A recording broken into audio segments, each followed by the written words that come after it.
Hello guys, good morning. Ang gagawin natin ngayon, mag-deliver tayo ng dyaryo. Ito talaga yung trabaho ko. Since 1983. Ito na yung hanap buhay ko. Nagtitinda na ng dyaryo. Malakas pa ang dyaryo nun. Ngayon, may hina na ang dyaryo. Kasi meron ng Facebook, tsaka YouTube. Kaya may humina na yung dyaryo. Ngayon, magdi-deliver tayo ng dyaryo. Araw-araw yan, nagdi-deliver ako ng dyaryo. So guys, mag-umpisa na tayo mag-deliver ng dyaryo. Magtitinda na. Lagay muna tayo ng mask. Kasi bawal daw eh. Okay. 1 minute, 37 seconds later.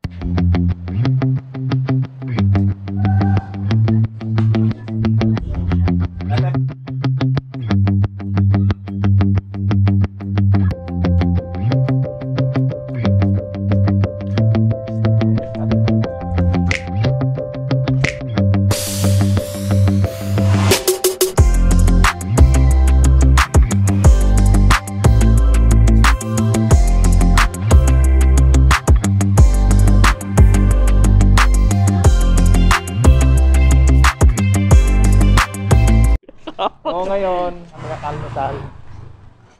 Mag-almusal muna kami sa 7-Eleven kasi mura daw doon ng kape, piso lang. Tapos yung hotdog 14 pesos. 14 pesos lang. Hotdog, oo. Kaya tara guys,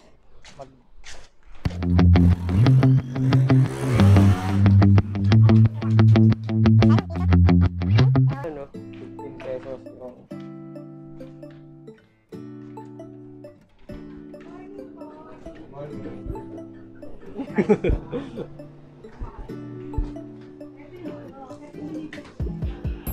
parang straw. Ito. Saan ba ito? Dito. Paano ko masusubo yan? Yung nakamasa ko.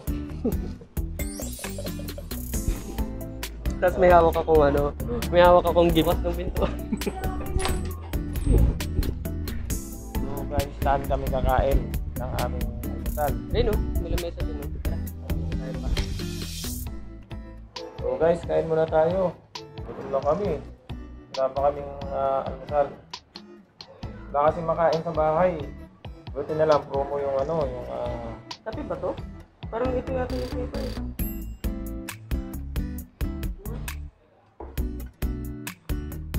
Tingnan mo sa Ito nga sa'yo. Pait. Noong 1983 guys,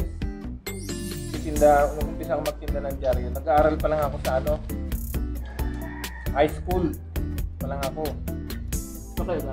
Dahil sa wala akong baon, sabi ng mga classmates ko, magtinda daw kami ng dyaryo. Nag-aaral pa lang ako sa National University. First year high school. Doon ako nag-umpisa magtinda ng dyaryo. Kasabayan ko pa sina Gistoni Alarcon. Magtinda ng dyaryo. Ewan ko lang kung natatandaan pa ako ni Gistoni Alarcon.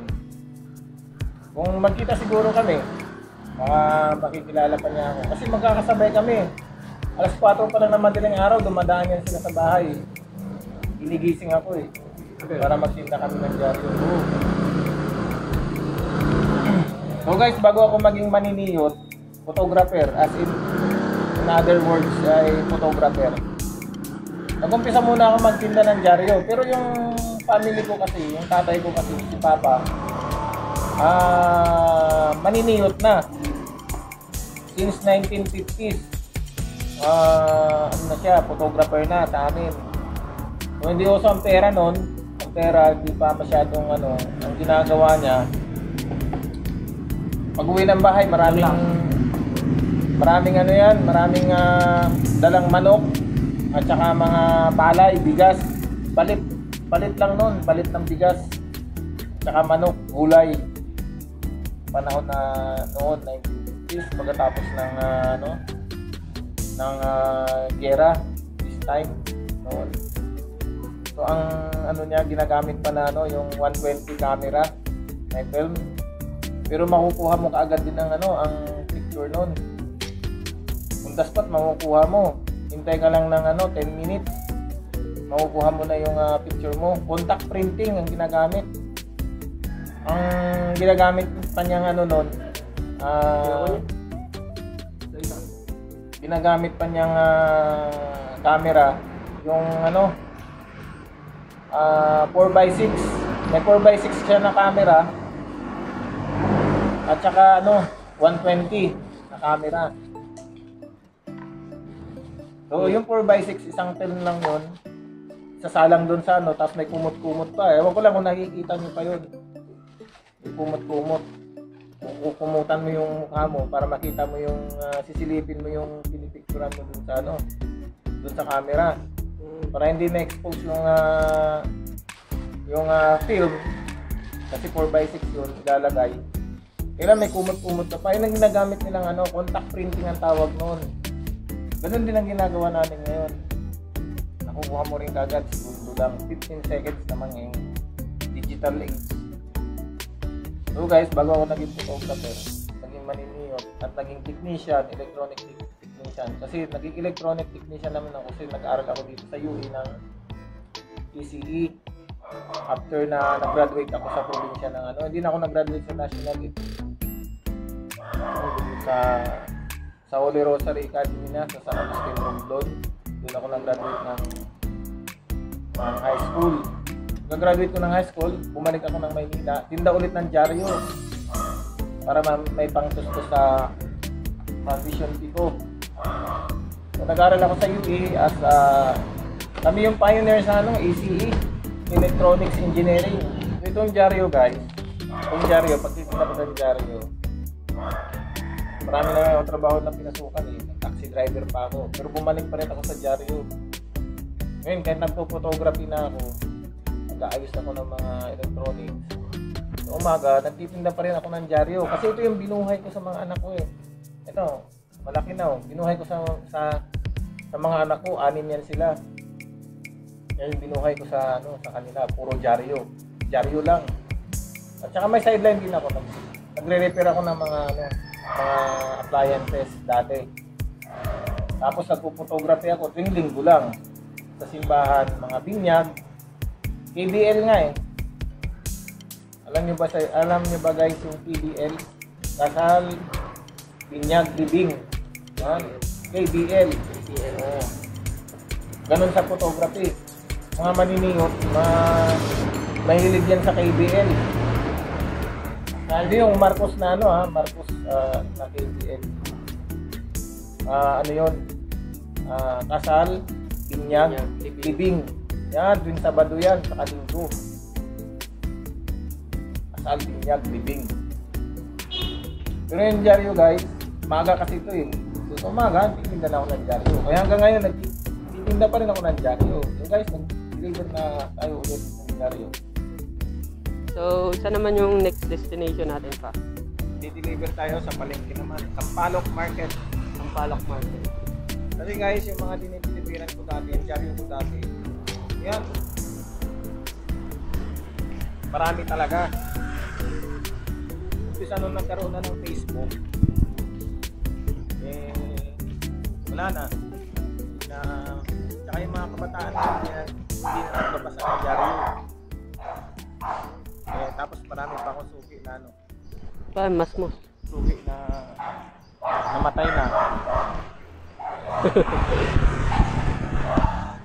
Mga suki ko Puro matatanda na. tatandaan na yung mga mahilig magpasanda na yung dyaryo. Matanda na. Kaya yung mga kabataan, birang-bira na yung nagbabasa ng dyaryo. Kasi lagi na sa computer Oo.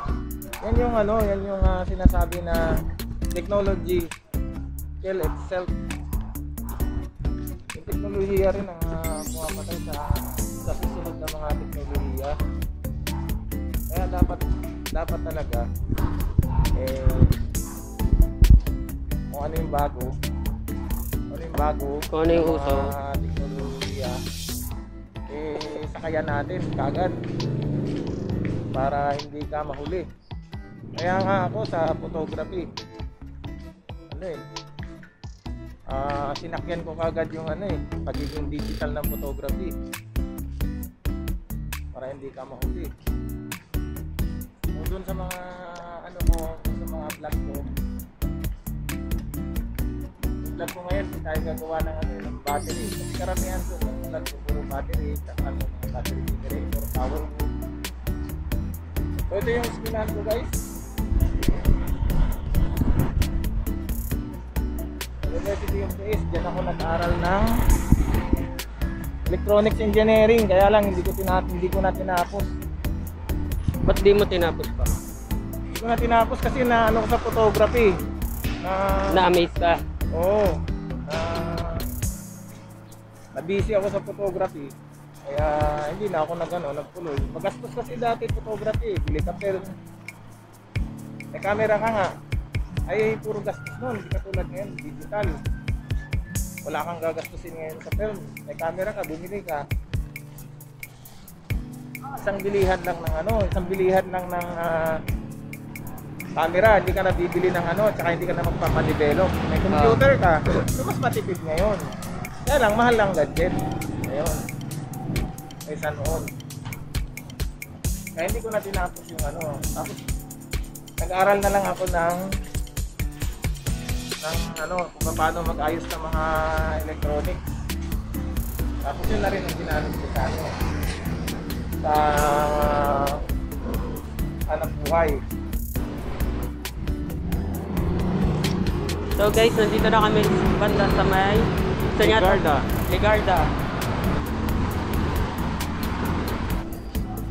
Malapit na tayo sa palengke guys.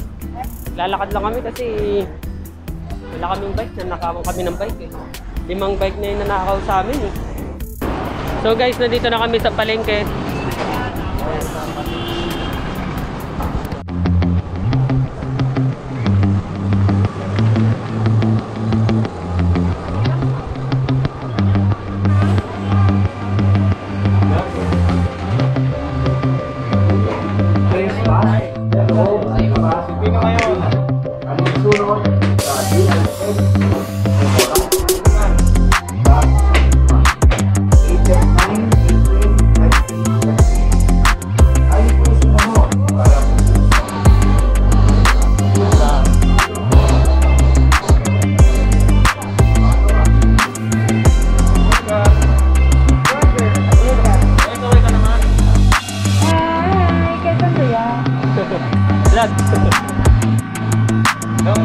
Ito yung maganda naming ano, maganda ko suki sa isda.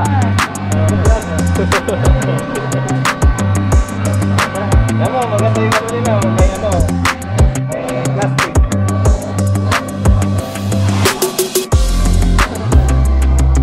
Pulgar. May mga suki natin sa palengke.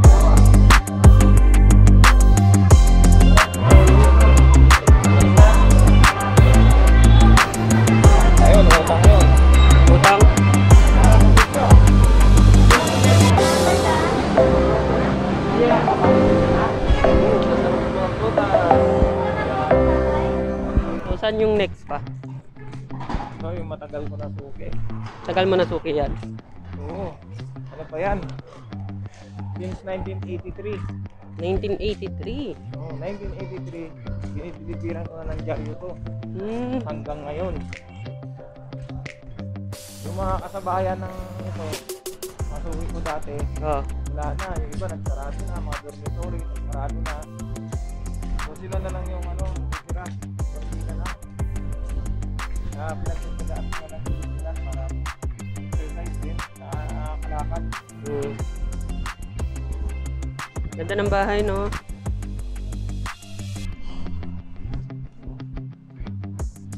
Yan. Ngayon ba yung bayaran? Okay, sa Lunes pa. Tara na. Dito na tayo. Ay, nga pala. Ang ganda ng bahay. Check. Check. So, tagal ko na guys, suki yun. Hanggang ngayon, sa akin pa rin sila kumukuha ng dyaryo. Ay, tanghali na ako. Sa akin pa rin sila kumukuha ng dyaryo. since 1983, so dito na yan. Tagal na, di ba? O yung dyaryo kasi yan yung binuhay ko sa mga anak ko eh. Kaya wag nila sabihin, no, may mga iba nagsasabi na minamaliit nila yung ano, tricycle driver, pickup driver, magbubuti, nagtitinda ng dyaryo. Nagtitinda lang ng dyaryo yan eh. Mga ganung mga salita eh. Wag lang langin. Kasi ano yun eh, tao nagsisikap eh. Diba? Para mabuhay yung mga anak. Kaya wag nating manghusga. Kasi napaka-importante nun eh. Yung hanap buhay, marangal na hanap buhay. O kaya wag yung langlangin yung ano. Yung mga ano na yan, mga nasa ilalim ng lipunan. Tulad namin, nagtitinda kami ng dyaryo. O.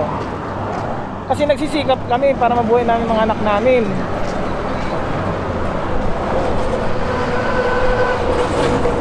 Masyado dito ano. Nasa highway po kami guys. Sa highway kami. Lalakad kami. Tulad niyan, si Kuya nagano. Nagde-deliver ng tubig. Oo, sabihin ano, maliitin 'yan. Marangal na hanap buhay 'yan. Oh. Huwag nating maliitin yung mga tao na ano, na nagsiservisyo sa atin. Oh, kahit tricycle driver 'yan, magbubuti 'yan, o kung ano mang mga hanap buhay nila na sa tingin nyo eh, tahimik na lang tayo. Dapat nga hangaan pa natin sila eh. Oh. Hindi mo alam eh, magbubuti lang yun. Mayaman pala yun, may kotse pala yun. Oh, bakit ako? Kilala nyo ba? Alam nyo ba? Oh, di ba ganun, di ba? Huwag tayo manghusga. Lalo na tayo mga nasa social media, eh dapat nga eh ano eh, karangal natin yung ano eh, yung mga tao na talaga nagsisikap para sa pamilya nila. Oh. Oh, kaya yan guys, magde-deliver tayo ulit ng ano. Maniningil pala ako ng dyaryo dito, maniningil.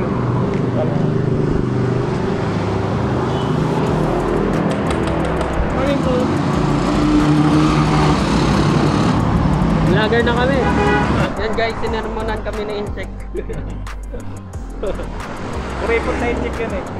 Pero mga Chinese talaga, guys. Mga Chinese, magagaling sila sa negosyo.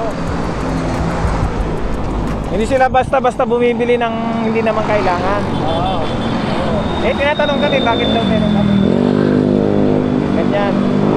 Eh, kailangan namin eh. Kaya namin binili. Diba? Kung di mo naman kailangan, ba't mo bibili? Kaya sabi ni Injek, magastos kami.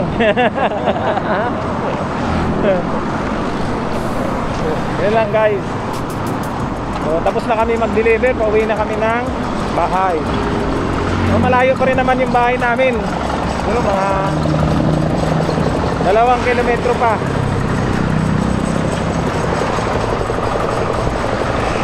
Dalawang kilometro pa yung lalakarin namin bago bahay. Mamamalengke muna kami. Bili ng sa palengke ulit. Babalik tayo doon? Oo. Balik kami sa palengke para bumili ng lulutuin namin sa tanghali. Oh, guys. So, salamat sa ano sa pag-subaybay sa amin. Sunod ulit. Sunod ulit na vlog. Vlog. Thank you. Ayan. God bless. God bless sa lahat. Bye. To change your